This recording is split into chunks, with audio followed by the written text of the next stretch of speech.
The dusty streets of Dodge City echoed for decades with the unmistakable voice of Festus Haggen, the scruffy, sharp-tongued deputy who quickly became a fan favorite on Gunsmoke. For many, that voice, with its slow drawl and colorful turns of phrase, was the very sound of television's frontier. But behind that trademark twang stood a man few truly knew, Ken Curtis. A man of refinement, discipline, and depth. Curtis brought a unique blend of musical talent, rugged sensibility, and quiet grace to a role that, in lesser hands, might have been little more than comic relief. Instead, he turned Festus into a lasting icon, equal parts heart, grit, and humor. Born in the wide-open plains of Colorado, Curtis's story begins far from the bright lights of Hollywood. Before he ever stepped on a soundstage or sang into a studio microphone, he was just a sheriff's son, growing up among the echoes of lawmen and outlaws. In fact, it wasn't fiction that first introduced him to the world of jail cells and justice. It was life itself. These formative years, spent within the very walls of a Real County jail, would later shape his understanding of frontier characters and lend an authenticity to his most famous role. Yet for all his cowboy charisma, Curtis was equally at home with a microphone as he was with a six-shooter. Long before he drew a badge as Festus, he was earning ovations as a singer, even stepping into the shoes of a young Frank Sinatra for a time.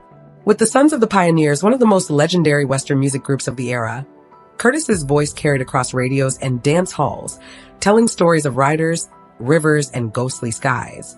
It was this unique combination of musical sensitivity and frontier sensibility that made him such a distinctive presence on screen.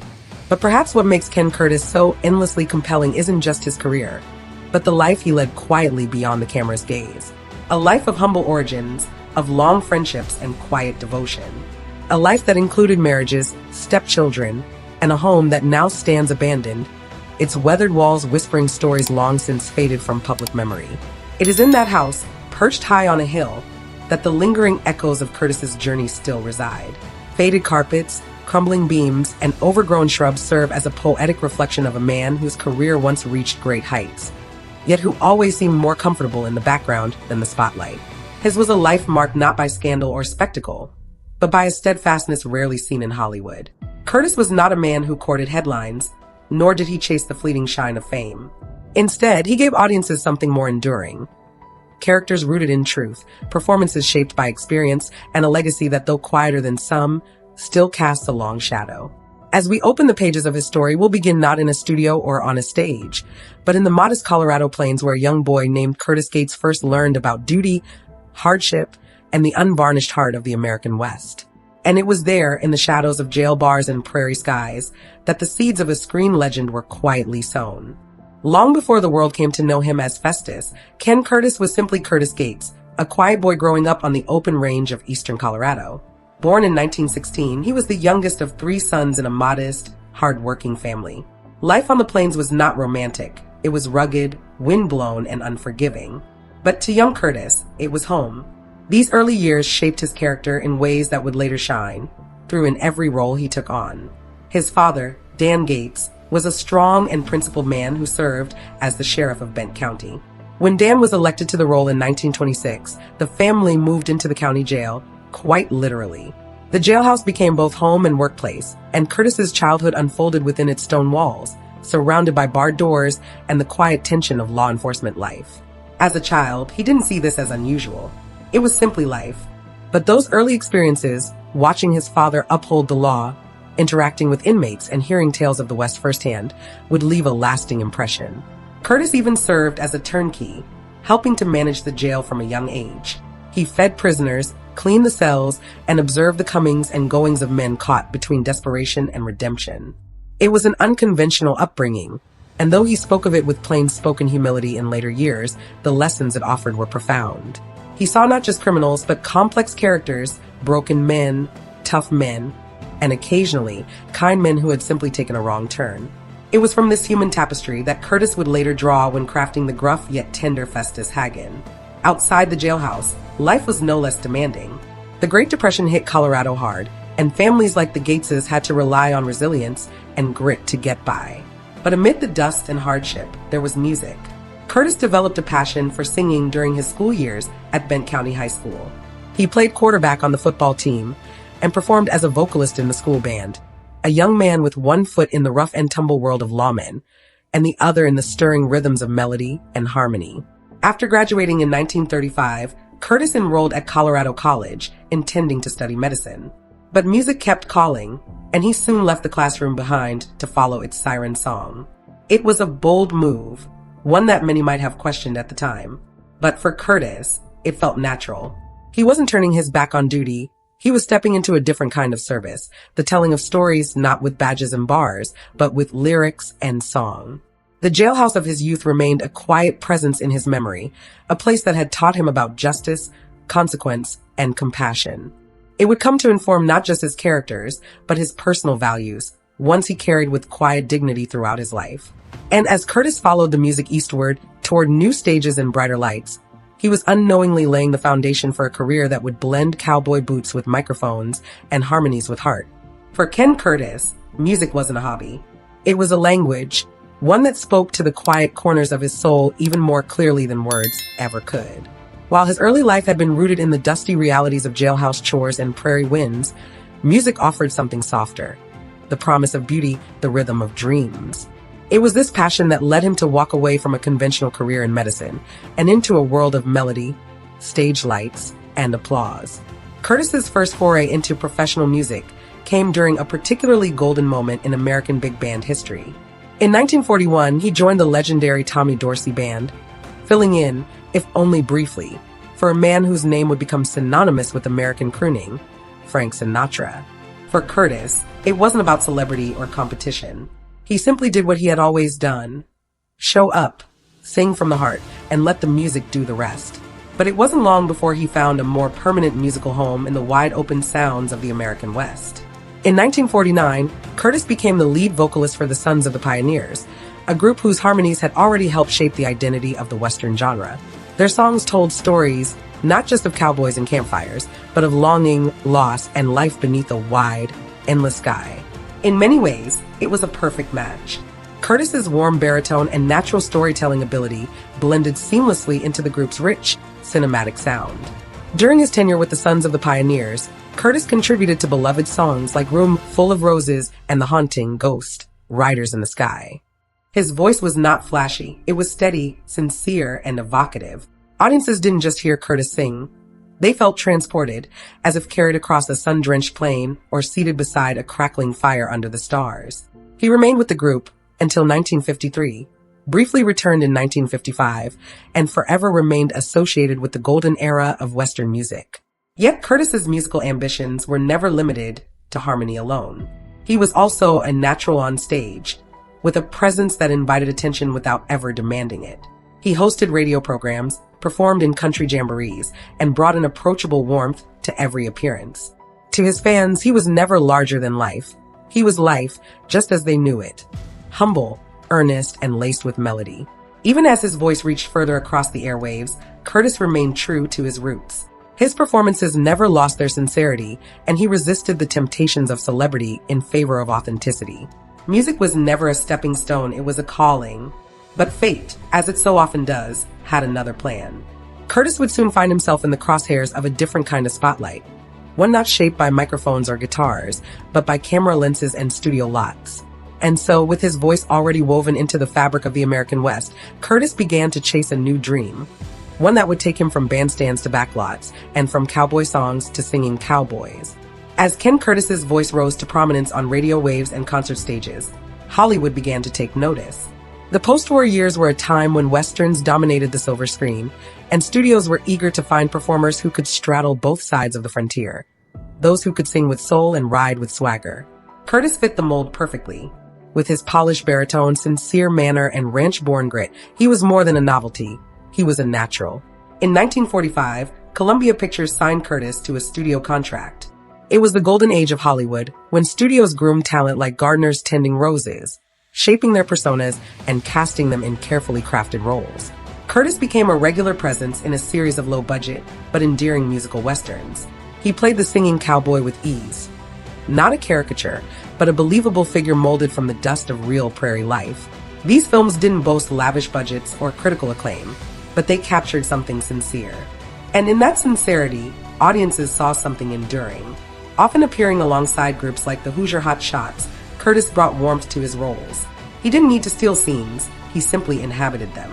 Whether crooning under a moonlit sky or trading smiles with a romantic lead, his presence never felt forced. He wasn't trying to be a cowboy. He was one, just dressed in better stitching, under a carefully placed spotlight. By the late 1940s and into the 1950s, Curtis was beginning to show he was more than a contract player. He had the instincts of a storyteller, the discipline of a craftsman, and a willingness to grow beyond the parameters studios often placed on musical talent. It wasn't enough to sing. He wanted to act, to build characters from the inside out, not just the outside in. His personal life, too, began to intertwine with the industry. In 1943, he married Lorraine Page, and though the marriage would not last, it marked the beginning of Curtis's deeper involvement in the film world. His rising profile eventually brought him into contact with some of the most influential figures in cinema. Among them, a visionary director whose name would become forever linked with the American Western, John Ford. That connection, as fate would have it, would open more doors than any studio contract ever could. Curtis had already proven himself as a dependable performer, a charming presence who could carry a tune and a scene. But in the next chapter of his life, he would step into a much larger world, one populated by legends, led by giants, and guided by a director who saw in Curtis not just a performer, but a kindred spirit of the frontier. And so, as the sun set on his singing cowboy days, a new dawn rose, ushering Curtis into the inner circle of Western cinema's greatest minds, where he would forge lifelong bonds and redefine the kind of legacy one man could leave behind. In the golden age of Western cinema, few names held as much weight as John Ford. Revered for his sweeping landscapes, moral complexity, and stoic heroes, Ford shaped the American mythos in frames of dust and silence. To be in his circle was to stand among giants. And through both fate and family, Ken Curtis found himself drawn into that world, not only as a performer, but as a son-in-law. In 1952, Curtis married Barbara Ford, the director's daughter. The union was more than matrimonial. It was an invitation into a cinematic dynasty. Through Barbara, Curtis entered the world of Ford not just as an actor, but as family. John Ford, known for his demanding presence on set and rare softness off it, took a liking to Curtis's quiet confidence and working-class grit. He wasn't a man easily impressed, but he saw something in the former jailhouse boy with the singer's voice and cowboy instincts. Curtis's collaborations with Ford began humbly. He first appeared in Rio Grande in 1950, playing a minor role as part of the Regimental Singers. Though uncredited, his performance left an impression. What followed was a string of roles that brought him steadily into Ford's trusted ensemble. In The Searchers, now considered one of the greatest westerns ever made, Curtis delivered a memorable performance as Charlie McCory, a rival suitor and reluctant ally. The film, anchored by John Wayne's towering presence, became a benchmark for the genre. And Curtis held his own, not by outshining, but by enriching the world around him. His roles in other Ford projects followed: The Quiet Man, The Wings of Eagles, The Horse Soldiers, and How the West Was Won. Sometimes his parts were small, but always purposeful. Ford didn't cast Curtis for star power. He cast him because he understood the rhythm of the West, the stillness, the waiting, the code. And in Curtis, Ford found an actor who could carry that truth without needing to speak it aloud. Working alongside stars like John Wayne, Henry Fonda, and Maureen O'Hara, Curtis learned the unspoken language of legacy, the kind not built on headlines, but on craft, loyalty, and quiet endurance. Even after his marriage to Barbara ended in 1964, Curtis remained in the orbit of Ford and his cinematic world. Their bond, forged through work and mutual respect, outlasted the marriage itself. These years would prove formative for Curtis. He wasn't just appearing in films, he was absorbing lessons from masters. The importance of restraint, the power of a glance, the weight of silence. These were skills that would later find their perfect expression in a television role that required all of it and more. And so, with film credits under his belt and Ford's mentorship etched into his craft, Curtis approached his next chapter, a return to the world of lawmen and outlaws, not as a sheriff's son this time, but as a beloved deputy who would help define a generation of television. By the early 1960s, Ken Curtis had quietly built a career of remarkable range. He had sung before thousands, acted alongside legends, and proven himself a versatile performer on both screen and stage. But his defining role, one that would cement his place in the pantheon of American television, was still waiting just over the horizon in the sun-scorched streets of Dodge City. Curtis first appeared on Gunsmoke in 1959, not as Festus, but as a character named Phil Jakes. The performance was solid, but unremarkable in the grand arc of the show. Then, in 1962, he returned in the role that would transform his legacy. That year, audiences met Festus Haggen for the first time, a ragged, quick-tempered deputy with a thick accent, worn boots, and a heart larger than he'd ever admit.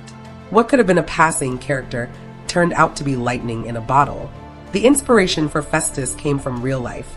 Curtis based the character on a figure from his childhood in Colorado, a drifter named Cedar Jack Munden, known for cutting cedar fence posts and drinking himself into trouble. Munden often found himself behind the very bars maintained by Curtis's father, the local sheriff. His voice, his twitches, and his strange blend of wildness and warmth became the blueprint for Festus. Though Curtis was a well-spoken, refined man off-screen, he leaned into the role with full commitment, crafting a persona that felt entirely lived in. Curtis officially joined the Gunsmoke cast in 1964, stepping into the void left by Dennis Weaver's departure. Chester Goode, played by Weaver, had been Marshal Matt Dillon's loyal right-hand man for 9 seasons. It was no small feat to follow such a beloved character.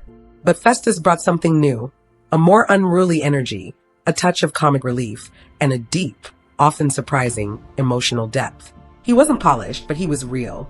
Beneath the dirt and drawl was a man of honor, loyalty, and unexpected wisdom. Over the next 11 seasons and 304 episodes, Festus Haggen became the longest-serving deputy on Gunsmoke. Curtis made the role his own, often injecting moments of improvisation that revealed Festus's hidden tenderness or quiet insight. Though rough around the edges, he was never reduced to caricature.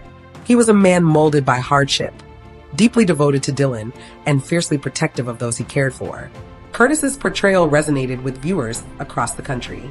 In Festus, they saw not a hero in shining armor, but someone familiar, an everyman marked by struggle and humor, by stubborn pride and unexpected grace. Children imitated his voice, and adults quoted his folksy wisdom. Festus wasn't just a deputy, he was family. Off-screen, Curtis remained grounded. He never let fame harden him, and never sought out the spotlight. While Festus stomped and hollered across saloons and dusty roads, Curtis moved through life with quiet intention, always more interested in the work than the attention it brought. And behind the scenes, something equally rare was unfolding. A cast of actors who, despite years of success, remained bonded not by contracts, but by camaraderie, laughter, and something that looked very much like family. While Gunsmoke commanded the airways with its tales of frontier justice and rugged loyalty, something rare and enduring was happening away from the cameras. Unlike many long-running television series that faltered under the weight of ego, creative tension, or personal rivalry, Gunsmoke flourished in an atmosphere of mutual respect. And at the heart of this steady rhythm stood Ken Curtis, never the loudest voice, never the boldest presence, but always the dependable heartbeat of the ensemble. The cast, led by the tall and reserved James Arness as Marshal Matt Dillon, shared a quiet chemistry that translated on screen and strengthened off it. Curtis, with his easygoing charm and genuine affection for his fellow actors, became a central thread in this close-knit group. He was never the kind to demand attention at rap parties or court press interviews. Instead, he offered jokes between takes, warm conversation during breaks, and unwavering professionalism each time the cameras rolled. Despite his character's eccentricities, Curtis was nothing like Festus behind the scenes. He spoke in his natural, well-educated voice, surprising those who only knew him from television. He carried himself with dignity, often using downtime on set to read, write music, or reflect. He respected the craft, and in turn, earned the respect of everyone around him. The camaraderie extended beyond the studio walls. Over the years, Curtis traveled across the country, performing at rodeos, fairs, and Western heritage events. He didn't go for the money. He went because he loved meeting fans, especially those from small towns and dusty corners of America, who saw something of themselves in the characters he portrayed. At these gatherings, he would often slip back into the voice of Festus, to the delight of children and longtime viewers alike. But there was never any pretense. What fans encountered wasn't an actor clinging to fame. It was a man genuinely grateful to be remembered. Curtis also maintained friendships with his co-stars long after the show had ended. Though the idea of a Gunsmoke retrospective special was once floated, it never came to fruition due to scheduling conflicts. Still, the connections remained. Curtis and Buck Taylor, who played Newly O'Brien, often crossed paths in later projects, and both men shared an affection for the Western genre that never dimmed. For all the fame Gunsmoke brought him, Curtis never lost touch with the values that had guided him since childhood. Humility, discipline, and sincerity. He was the rare kind of star who knew when to step back and let the story breathe, when to lift others up, and when to simply listen. His presence grounded the show, both as Festus and as Ken. And when the lights faded and the saloon door swung closed for the final time, Curtis found solace not in Hollywood's glitter, but in the quiet company of home, a house perched on a hillside, filled with the echoes of music, memory, and a life well lived. Tucked away on a quiet hillside, hidden beneath a canopy of trees and the gentle hush of wind through overgrown shrubs, stands the last silent witness to Ken Curtis's life, his abandoned home. Long after the crowds faded and the cameras stopped rolling, this was where Curtis returned, not to retreat, but to rest.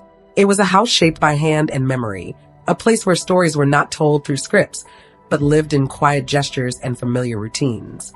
Built with materials repurposed from an older structure, the house mirrored its owner in more ways than one. Just as Curtis had transformed his own life, shifting from singer to actor, from small-town boy to television legend, so too had the house been reshaped, reborn, and filled with purpose. Each plank, beam, and window pane told a story of reinvention and resilience. Though time has not been kind to its walls, there remains an undeniable beauty in the decay. The wood has weathered to silver, the roof has begun to sag, and the windows, some broken, some intact, let in streams of soft, dust-filled light. Inside, dust settles on faded carpets, peeling wallpaper, and furniture left as if the room might still welcome its owner back at any moment. There are no grand chandeliers or gilded mirrors. Instead, there is warmth, now faded, but once vibrant. A kind of stillness that suggests the life lived here was quiet, deliberate, and filled with meaning. The shelves still hold books, their spines bowed from age, speaking to a man who never stopped learning. A swing chair on the porch, though worn and creaking, still faces west, perhaps a favored spot for watching the sun settle behind the trees. The kitchen, though now stripped of its former luster, bears the traces of meals shared and stories exchanged. It is not difficult to imagine Curtis seated at the table, perhaps humming an old melody or jotting down a lyric between sips of morning coffee. Upstairs, the rooms have not fared much better. The walls are damp, the ceiling cracked. And yet, the classical proportions remain. The architecture, like the man who lived within it, was modest but intentional. One room, bathed in natural light, may have been a study or perhaps simply a place to sit and listen to the quiet, a rarity for someone who spent so many years surrounded by stage calls and studio noise. Outside, nature has begun its slow reclamation. Vines creep along the porch, and wildflowers bloom where paths once led. But far from feeling forsaken, the home carries an air of reverence. It is not empty, it is resting. The kind of rest reserved for places that once mattered deeply, and still do in the hearts of those who remember. And while the house remains still, its legacy, like that of its quiet occupant, lives on, etched in more than wood or plaster, but in the memories of fans and the final chapters of a life spent under open skies. As Ken Curtis entered the twilight of his life, he did so without the spectacle that often accompanies fading fame. There were no tabloid stories, no dramatic farewells, no last desperate roles. Instead, Curtis chose to live with the same quiet dignity that had marked his entire career. He remained close to his roots, faithful to his passions, and devoted to the Western spirit that had shaped both his craft and his character. In 1981, Curtis received one of the highest honors in his genre, an induction into the Western Performers Hall of Fame at the National Cowboy and Western Heritage Museum in Oklahoma City. It was a fitting tribute. Few actors had contributed so deeply and with such sincerity to the preservation of the American West in popular culture. Through song, film, and television, Curtis had helped keep the frontier alive, not in myth, but in feeling. He remained active throughout the 1980s, making appearances on television and at fan events. In 1987, he played a role in bringing Gunsmoke back to life with a television reunion movie. His final on-screen performance came in 1991, in the adaptation of Conagra, based on the novel by Louis L'Amour. It was a quiet role befitting a man of his years, an aging cattleman named Seaborn Tay, wise with time and worn by life. The part echoed his own story, and though it would be his last, it felt like a natural closing scene. Curtis also became politically active in his later years, lending support to conservative causes. He campaigned for Barry Goldwater during the 1964 presidential election and later for Ronald Reagan in the 1970s. But he was never loud or confrontational in his views. He preferred conversations to declarations, and though he held strong beliefs, He never used them to divide or provoke. Like Festus, he had his principles, but he wore them lightly. In his personal life, Curtis found a lasting partner in Tori Connolly, whom he married in 1966. The two remained together until his passing, sharing a quiet life far from Hollywood's glare. Though Curtis had no biological children, he embraced his role as a stepfather with warmth and devotion. On April 28, 1991, Ken Curtis passed away in his sleep at the age of 74, after suffering a heart attack at his home in Fresno, California. His ashes were scattered across the Colorado flatlands, the same sweeping prairie that had raised him, the same open land that had shaped the man behind the badge. There were no grand memorials, no public displays, just silence, wind, and sky. Today, a statue of Curtis as Festus stands in Clovis, California, outside the Educational Employees Credit Union.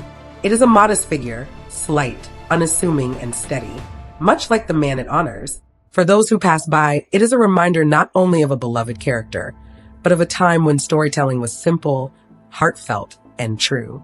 And though the chapters of his life have gently closed, the echoes of Ken Curtis's voice still ride through the memories of those who grew up beside him, from campfires and radios to Saturday nights in Dodge. In the sprawling story of Hollywood's golden age, where fame often burned brightly and faded just as fast, Ken Curtis stands as something different, something steadier. He was not the kind of star who demanded headlines or chased after applause. Instead, he carved out a space all his own, quiet, consistent, and filled with heart.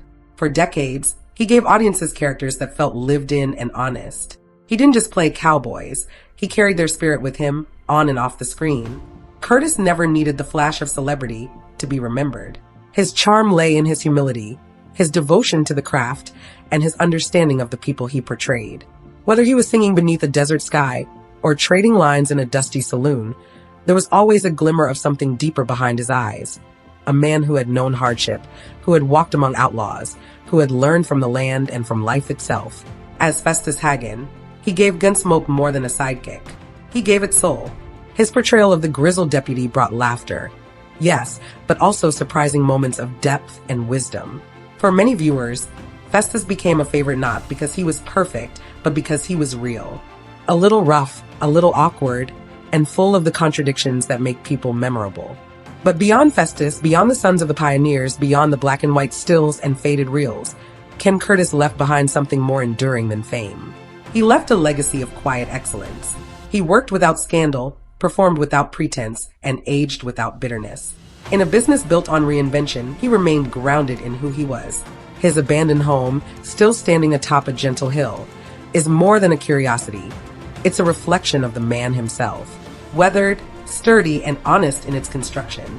The vines that creep up its porch and the sunlight that filters through its broken windows feel almost sacred, as if nature herself is trying to preserve a memory. And perhaps that's fitting. For Ken Curtis, memory was never about grand statements. It was about small gestures, shared moments, and the long echoes of a well-lived life. In the end, Ken Curtis's story is not one of meteoric rise or tragic fall. It is the story of a man who knew who he was, who loved the land that raised him, and who carried that love into every role he played. His voice, once heard over the radio and down the streets of Dodge, may be silent now. But in the hearts of those who remember, in the quiet rhythm of Western reruns and the soft creak of an old porch swing, his spirit remains. Thank you for watching. Don't forget to subscribe for more untold stories of Hollywood's golden era.